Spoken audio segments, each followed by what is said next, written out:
आपका हार्दिक स्वागत है। आज हम हमारा राजस्थान कक्षा 10 यूनिट नंबर 1 जिसके तहत हम राजस्थान के इतिहास और पाठ नंबर 6 का साथियों अध्ययन करेंगे। और कल हम गोहिल वंश का अध्ययन कर रहे थे। आज उसी गोहिल वंश को आगे बढ़ाते हुए आज नया टॉपिक स्टार्ट करते हैं साथियों, जिसके अंदर हम महाराणा प्रताप, उदय सिंह और राज सिंह से संबंधित जितने भी महत्वपूर्ण तथ्य बनते हैं, जानकारियां बनती है या परीक्षा उपयोगी प्रश्न बनते हैं, उन सभी को अपने एक एक करके उठाने का पूरा प्रयास करेंगे। चलो साथियों, आज की क्लास को शुरू करते हैं, जिसका शीर्षक है गोहिल वंश। साथियों, आगे गोहिल वंश के अंदर आगे वाले जो महाराणा है उनका नाम है महाराणा प्रताप सिंह। क्या नाम है? महाराणा प्रताप सिंह। राजस्थान के बहुत ही महत्वपूर्ण यशस्वी सम्राट और भारतीय इतिहास के अंदर अपना बहुत ही महत्वपूर्ण क्या स्थान रखते हैं साथियों। महाराणा प्रताप का कार्यकाल है वो 1572 से लेके और 1597 ईस्वी तक, यानी महाराणा प्रताप का जो शासनकाल है वो 1572 से लेकर के 1597 ईस्वी माना जाता है। और महाराणा प्रताप का जो जन्म है वो 9 मई 1540 को हुआ। जन्म कब हुआ? जन्म 9 मई 1540। कहां? उमलगढ़ दुर्ग में। उमलगढ़ दुर्ग में। ये साथ याद रखना, महाराणा प्रताप का जन्म 9 मई 1540 को हुआ और कहां हुआ? उमलगढ़ दुर्ग के अंदर हुआ। साथियों, जब उदय सिंह ने, जब महाराणा उदय सिंह ने क्या है कि जगमाल को अपना उत्तराधिकारी बनाया, तब उसके उत्तराधिकारी बनाया या अपने बाद में जो शासक घोषित किया, जब महाराणा उदय सिंह की डेथ हो जाती है तो उसके बाद में उनके जो सामंत थे उन्होंने 1572 ईस्वी के अंदर महाराणा प्रताप को शासक चुना। कब? 1572 ईस्वी के अंदर, यानी 1572 ईस्वी में महाराणा प्रताप है वो शासक बने। कहां के? मेवाड़ के।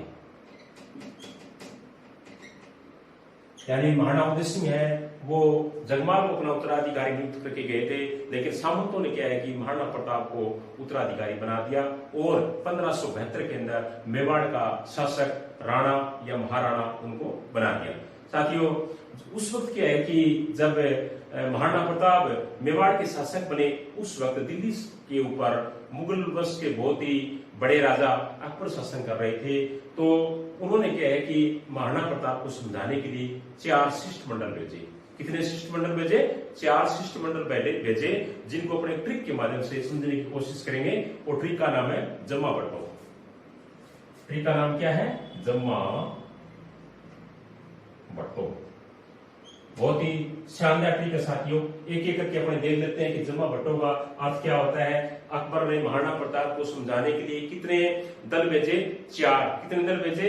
4। और जिसको ट्रिक के माध्यम से समझने की कोशिश करेंगे। ट्रिक का नाम क्या है? जम्मा बट्टो। ट्रिक का नाम क्या है? जम्मा बट्टो। ट्रिक का नाम क्या है? जम्मा बट्टो। चलो साथियों, ट्रिक को हम देख लेते हैं। जय का मतलब हुआ है जलाल खां। जय का मतलब क्या है? जलाल खां। मां का मतलब है साथियों मान सिंह। मां का मतलब क्या है? मान सिंह। मां का मतलब क्या है? मान सिंह। भय का मतलब है भगवान दास। भय का मतलब क्या है? भगवान दास। और टो का मतलब है साथियों टोडरमल। टो का मतलब क्या है? टोडरमल। टो का मतलब क्या है? टोडरमल। अब दोबारा देख लेते हैं। ट्रिक का नाम क्या है? जम्मा बट्टो। जय का मतलब है जलाल खां। मां का मतलब है मान सिंह। भय का मतलब है भगवान दास। और टो का मतलब है टोडरमल। यानी सबसे पहले महाराणा प्रताप को समझाने के लिए कौन गए? जलाल खां गए। उसके बाद में कौन गए? मान सिंह गए। उसके बाद में कौन गए? भगवान दास गए। और लास्ट के अंदर कौन गया? टोडरमल। अपने यूं कह सकते हैं कि सबसे पहले कौन गए? जलाल खां। और अंत के अंदर कौन गए? टोडरमल गए। अब इनको देख लेते साथियों, कब कब गए? जलाल खां गए थे नवंबर 1572 ईस्वी। यानी जलाल खां महाराणा प्रताप समझाने के लिए कब गए? नवंबर 1572 ईस्वी के अंदर। और मान सिंह गए थे जून 1573। जून 1573। उसके बाद में भगवान दास गए थे समझाने के लिए सितंबर 1573। और टोडरमल गए थे साथियों दिसंबर 1573। ये कूट वाले जो प्रश्न आते हैं इनके अंदर अक्सर क्या है कि इस प्रकार के प्रश्न अगर पूछ लिए जाते हैं तो अपने दोबारा देख लेते हैं। राजस्थान की प्रतियोगिता परीक्षा में ये प्रश्न आया हुआ प्रश्न है साथियों, बहुत ही महत्वपूर्ण क्या एक प्रश्न है कि महाराणा प्रताप को समझाने के लिए अकबर ने कितने शिष्टमंडल भेजे, 4 शिष्टमंडल में किन किन को भेजा, कब भेजा, तो अपने एक एक करके दोबारा देखते हैं। ट्रिक का नाम क्या है, जमा बटो। जय का मतलब है जलाल खां, कब गए, नवंबर 1572 ईस्वी के अंदर। मां का मतलब क्या है, मान सिंह, कब गए, जून 1573 ईस्वी के अंदर। भय का मतलब क्या है, भगवान दास, कब गए, सितंबर 1573 ईस्वी के अंदर। और टो का मतलब है टोडरमल, और ये कब गए, दिसंबर 1573 ईस्वी के अंदर। तो साथियों ये बहुत ही महत्वपूर्ण ट्रिक बनती है, लेकिन कहते हैं कि महाराणा प्रताप ने इन दल की बात को नहीं माना। उसके बाद में क्या है कि अकबर अपनी सेना लेकर के हल्दी घाटी के युद्ध में आ जाता है, और हल्दी घाटी का युद्ध होता है 18 जून 1536 ईस्वी के अंदर। हल्दी घाटी का युद्ध, हल्दी घाटी का युद्ध कब होता है, 18 जून 1536। बहुत ही महत्वपूर्ण युद्ध साथियों भारतीय इतिहास के अंदर और राजस्थान के इतिहास के अंदर भी बहुत महत्वपूर्ण स्थान रखता है। हल्दी घाटी का युद्ध कब हुआ, 18 जून 1576 को। हल्दी घाटी का युद्ध कब हुआ, 18 जून 1576 को। इनमें मुख्य रूप से जो सेनापति बनाए गए थे वो अपने देख लेते हैं एक एक करके। तो अकबर की तरफ से इनमें जो सेनापति था, अकबर की तरफ से सेनापति था इसके अंदर मान सिंह। अकबर की तरफ से सेनापति कौन था, मान सिंह। अकबर की तरफ से सेनापति कौन था, मान सिंह। और महाराणा प्रताप की ओर से सेनापति था, महाराणा प्रताप की तरफ से सेनापति था, उनका नाम था हाकिम खां सूर।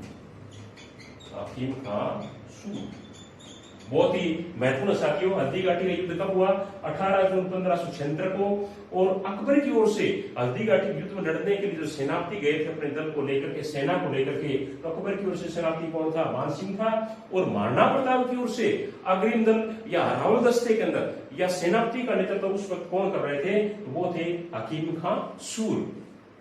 तो दोनों से क्या है कि साथ युद्ध छिड़ जाता है। और जब युद्ध के अंदर क्या है कि महाराणा प्रताप मुगल सेना से घिर जाते हैं, तब एक उनकी विश्वसनीय सरदार, उनका नाम था झाला विद्या। याद रखना बहुत ही महत्वपूर्ण है, विश्वसनीय सरदार का नाम क्या है, झाला विद्या। झाला विद्या, झाला विद्या ने क्या है कि उनका मुकुट है उसमें धारण कर लेते हैं, और युद्ध के अंदर क्या है कि लड़ाई में भाग लेते हुए, युद्ध के अंदर भाग लेते हुए वीर गति को प्राप्त हो जाते हैं और अपने स्वामी यानी महाराणा प्रताप की जान को बचा लेते हैं। उसके बाद में साथियों क्या है कि ये जो युद्ध हुआ था हल्दी घाटी का, विद्वानों के अनुसार ये युद्ध है वो न कोई जीता न कोई हारा, यानी ये युद्ध है वो निर्णायक युद्ध रहा।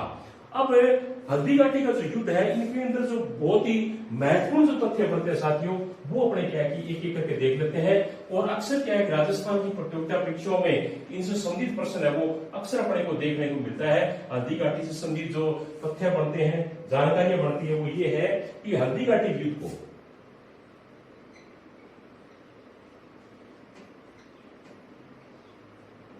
हल्दी घाटी का जो युद्ध हुआ इनमें कई विद्वानों के अलग अलग मत दिए हैं। जैसे इसको अबुल फजल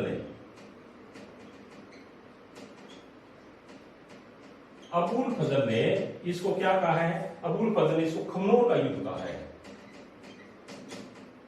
खमनोर का युद्ध। यानी अबुल फजल ने इसको क्या कहा, खमनोर का युद्ध। और उसके बाद में आगे वाले जो विद्वान है उनका नाम है बदायूनी। और बदायूनी ने क्या है कि इस युद्ध को गोगुंदा का युद्ध कहा है, गोगुंदा का युद्ध। और एक विद्वान और है, उनका नाम है जेम्स टोड। और जेम्स टोड ने क्या है कि हल्दी घाटी के युद्ध को हल्दी घाटी का युद्ध कहा है, हल्दी घाटी का युद्ध कहा है।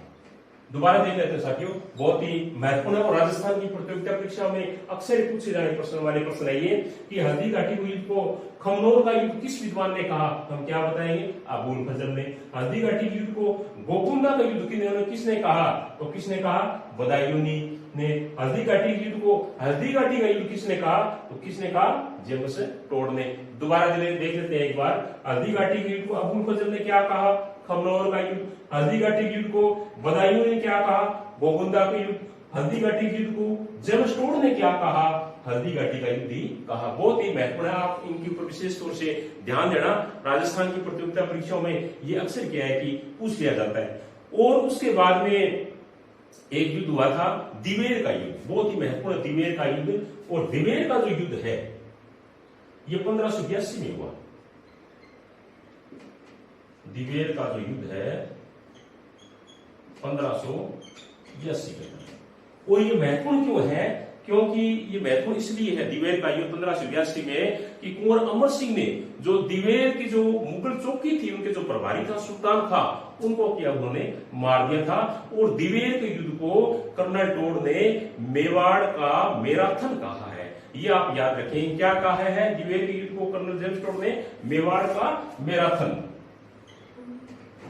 मेवाड़ का मैराथन किसने कहा? टोड ने कहा। ये आप ध्यान रखना, बहुत ही बढ़िया प्रश्न बनता है साथियों कि कर्नल जेम्स टोड ने मेवाड़ का मैराथन किस युद्ध को कहा है? दिवेर के युद्ध को। या दिवेर के युद्ध को कर्नल टोड ने क्या कहा है? तो दिवेर के युद्ध को कर्नल टोड ने क्या कहा है? मेवाड़ का मैराथन कहा है। या दिवेर का युद्ध कब हुआ? दिवेर का युद्ध 1582 में हुआ। किन के बीच में हुआ?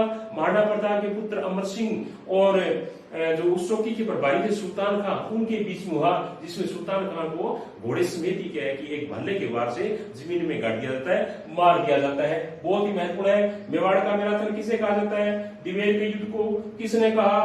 कर्नल जेम्स टोड ने कहा। उसके बाद में साथियों 1585, याद रखना, 1585 के बाद में अकबर ने मेवाड़ की ओर से कोई अभियान नहीं किया। कितना? 1585। ये तिथि याद रखना। 1585 के बाद में अकबर ने क्या है कि मेवाड़ को बिल्कुल स्वतंत्र अवस्था के अंदर छोड़ दिया, यानी आप यूं कह सकते हैं कि उनकी तरफ ध्यान देना उन्होंने बंद कर दिया 1585।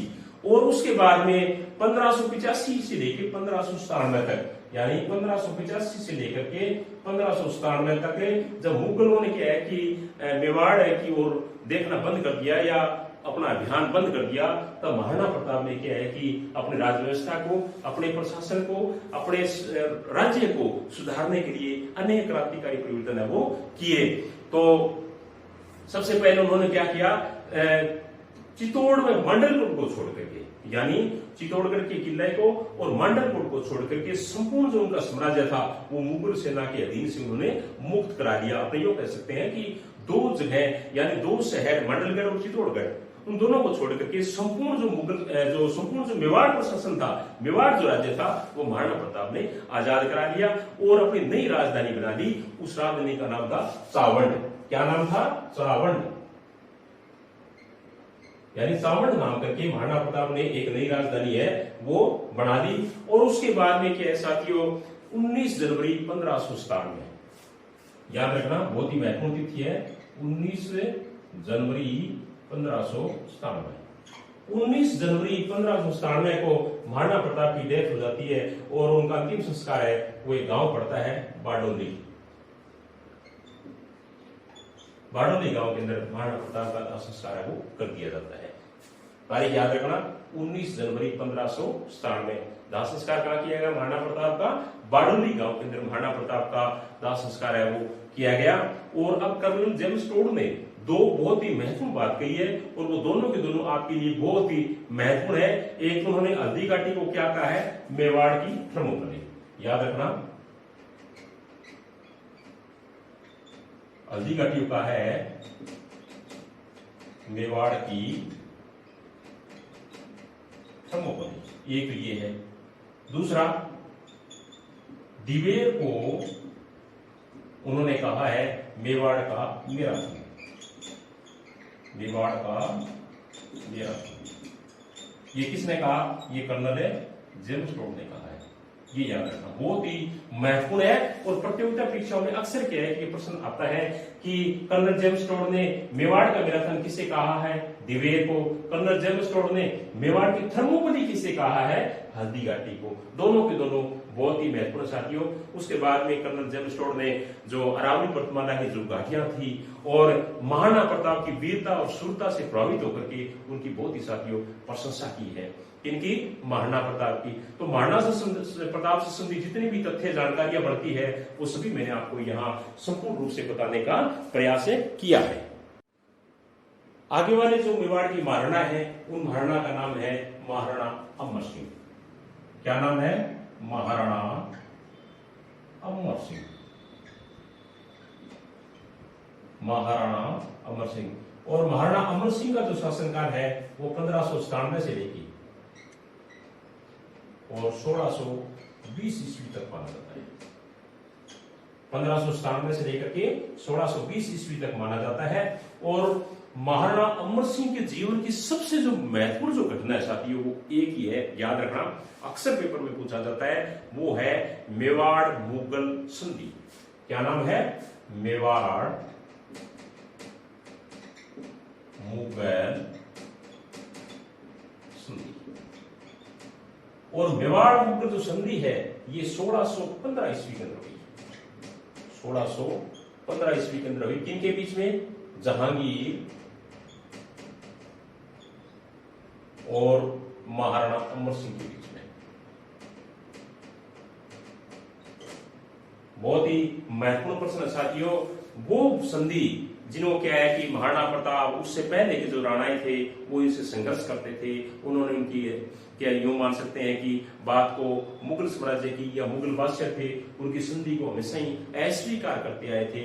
उसी संधि को महाराणा अमर सिंह ने अपने सामंतों के दबाव में आकर के एक मुगल साम्राज्य के साथ में, मुगल बादशाह के साथ में एक संधि की। उस संधि को कहते हैं मेवाड़ मुगल संधि। क्या कहते हैं? मेवाड़ मुगल संधि। और ये संधि कब हुई? ये 1615 ईस्वी के अंदर हुई। किनके बीच में? मुगल बादशाह जहांगीर और महाराणा अमर सिंह के बीच में। और इस संधि को जहांगीर की अपने जीवन काल की सबसे बड़ी उपलब्धि कहा जाता है। राजस्थान में उस वक्त एकमात्र मेवाड़ ऐसी रियासत थी जो मुगल साम्राज्य का विरोध कर रही थी। उन्होंने क्या है कि उस संधि को स्वीकार कर लिया। और जहांगीर से पहले जितने भी बादशाह बड़े थे, चाहे बाबर हो, चाहे हुमायूं हो, चाहे क्या है कि अकबर हो, उन्होंने क्या है कि इन साम्राज्य को नहीं टिकवा पाए या संधि के बाध्य के अंदर उनको नहीं कर पाए या संधि के बंधन में उनको नहीं बांध पाए। लेकिन जहांगीर ने क्या है कि महाराणाओं के साथ में, महाराणा अमर सिंह के साथ में एक बहुत ही महत्वपूर्ण संधि की 1615 ईस्वी के अंदर, जिसको क्या है कि जहांगीर की सबसे बड़ी उपलब्धि के अंदर गिना जाता है। आगे वाले जो राणा है या महाराणा है उनका नाम है महाराणा राज सिंह। क्या नाम है? महाराणा राज सिंह। और महाराणा राज सिंह का जो शासनकाल है ये 1652 से लेकर के 1680 ईस्वी माना जाता है। यानी महाराणा राज सिंह का शासनकाल 1652 ईस्वी से लेकर के 1600 ईस्वी तक माना जाता है। और राजस्थान के बहुत ही महत्वपूर्ण महाराणा रहे हैं जिन्होंने क्या है कि औरंगजेब को भी चैलेंज किया था। उस महाराणा के बारे में जितने तथ्य पढ़ते हैं साथियों वो अपने एक करके देख लेते हैं कि शासक बनते ही चित्तौड़गढ़ के जो किला था उन्होंने मरम्मत करने का निश्चय किया। यानी जब महाराणा राज सिंह शासक बने मेवाड़ के तो सबसे पहला उन्होंने जो काम शुरू किया वो था चित्तौड़गढ़ के किले की मरम्मत करना। लेकिन उस वक्त के जो मुगल सम्राट थे उन्होंने क्या है कि मेवाड़ मुगल संधि जो 1615 हुई थी उसका हवाला दे करके उन्होंने क्या है कि उनके जो मरम्मत कार्य था या जो निर्माण कार्य था उनको रुकवा दिया और एक छोटी सी सेना भेजी। उस क्या है कि सेना ने चित्तौड़गढ़ किले को ढाने के लिए सादुल खां के नेतृत्व में, याद रखना किसके नेतृत्व में? सादुल्ला खां के नेतृत्व में छोटी सी मिलिट्री या सेना भेजी जिन्होंने क्या है कि ध्रुव के कंगूरे बुर्ज गिरा दी और सेना वापिस लौट गई। उसके बाद में क्या है कि औरंगजेब जब बादशाह बने दिल्ली के मुगल साम्राज्य के, तो उन्होंने क्या है कि महाराणा राज सिंह को 6000 जात व सवार का मनसब प्रदान किया। कितने 6000 जात व सवार का मत्स्य प्रदान किया। किसने? औरंगजेब ने। किसको? महाराणा राज सिंह को। और सबसे बड़ी बात क्या है कि ये हुई उनके शासनकाल के अंदर कि किशनगढ़ की राजकुमारी थी चारुमती। याद रखना, किशनगढ़ की राजकुमारी, किशनगढ़ की राजकुमारी का नाम है चारुमती, चारुमती, जिसके साथ में क्या है कि कहते हैं कि औरंगजेब भी शादी करना चाहता था, लेकिन क्या है कि राज सिंह ने क्या उसके साथ में शादी कर ली। कब? 1660 ईस्वी के अंदर। 1660 ईस्वी के अंदर महाराणा राज सिंह ने क्या है कि किशनगढ़ की जो राजकुमारी थी चारुमती, उनके साथ में शादी कर ली, और जिससे क्या है कि औरंगजेब वो बहुत ही नाराज हो गए और उन दोनों के बीच में कटुता की भावना है वो पैदा हो गई।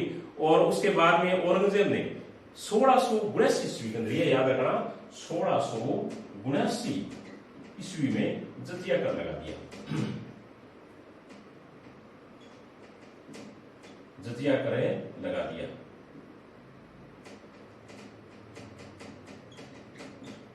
यानी 1679 के अंदर औरंगजेब ने हिंदुओं के ऊपर जजिया करे वो लगा दिया, जिसका महाराणा राज सिंह ने क्या है कि भरपूर विद्रोह किया, या पुरजोर तरीके से उन्होंने क्या है कि उनका विरोध किया। उसके बाद में क्या है कि अकाल प्रबंध के उद्देश्य से जो महाराणा राज सिंह ने मेवाड़ प्रशासन के अंदर जो कार्य किया वो अपने देख लेते हैं कि अकाल प्रबंध के उद्देश्य से राज सिंह ने गोमती नदी के जल को रोक करके, किस नदी के जल को रोक करके? गोमती नदी को जल के रोक करके एक झील का निर्माण कराया, और उस झील का नाम था राजसमंद झील। अपने नाम से ही है राजसमंद झील। और किस नदी के जल को?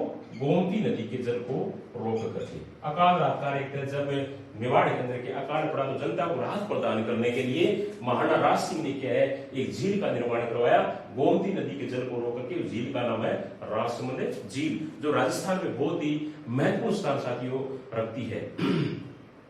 और राजसमंद झील का जो नौचौकी था, नौचौकी नामक जो स्थान था, वहां पर उन्होंने राज प्रशस्ति नामक एक सीधा लेख लगवाया। क्या लगवाया? राज प्रशस्ति, राज प्रशस्ति सीधा लेख लगवाया। और राज प्रशस्ति संस्कृत भाषा के अंदर है। किस भाषा में है? संस्कृत भाषा में है। और विश्व का सबसे बड़ा सीधा लेख माना जाता है साथियों, ये याद रखना, विश्व का सबसे बड़ा सीधा लेख है वो सीधा लेख माना जाता है। और इसके अंदर जो मेवाड़ के जो महाराणा थे उनका क्या है कि यशोगान किया गया है, या मेवाड़ के जो महाराणा थे उनका क्या है कि जो प्रशासन था, शासन था, उनका जो समयावधि थी, उनके बारे में उन्होंने क्या है कि विस्तार से इसके अंदर बताया है। और इसको लिखने वाले जो व्यक्ति थे, राज प्रशस्ति शिलालेख की जो रचना करने वाले व्यक्ति थे, उनका नाम था रणछोड़ भट्ट। क्या नाम था? रणछोड़ भट्ट। राज प्रशस्ति लिखने वाले क्या नाम है? रणछोड़ भट्ट, जिन्होंने संस्कृत भाषा के तरह की इनकी रचना की। और राज प्रशस्ति जो शिलालेख है वो 25 काले जो मार्बल है या संगमरमर है उनकी शिलाओं के ऊपर लिखा हुआ है। कितनी? 25 शिलाओं के ऊपर, काले रंग की, मार्बल की, उनके ऊपर क्या ये लिखा हुआ है। और संसार का सबसे बड़ा शिलालेख साथियों ये माना जाता है। और उनके बाद में महाराणा राज सिंह की जो मृत्यु है वो 1680 के अंदर हो जाती है। कब होती है डेथ इनकी? 1680 के अंदर। 1680 के अंदर क्या है कि महाराणा राज सिंह की मृत्यु है वो हो जाती है। तो साथियों ये था गोहिल वंश के बारे में, मेवाड़ प्रशासन के बारे में, मेवाड़ के महाराणाओं के बारे में। हमारा राजस्थान कक्षा 10 के अंदर यूनिट में जितना क्या है कि महाराणाओं के बारे में जितना बताया गया साथियों, वो मैंने आपको पूरा बताने का प्रयास किया है। और कल हम एक नए राजवंश के बारे में अध्ययन करेंगे। और इसी के साथ थैंक यू, धन्यवाद।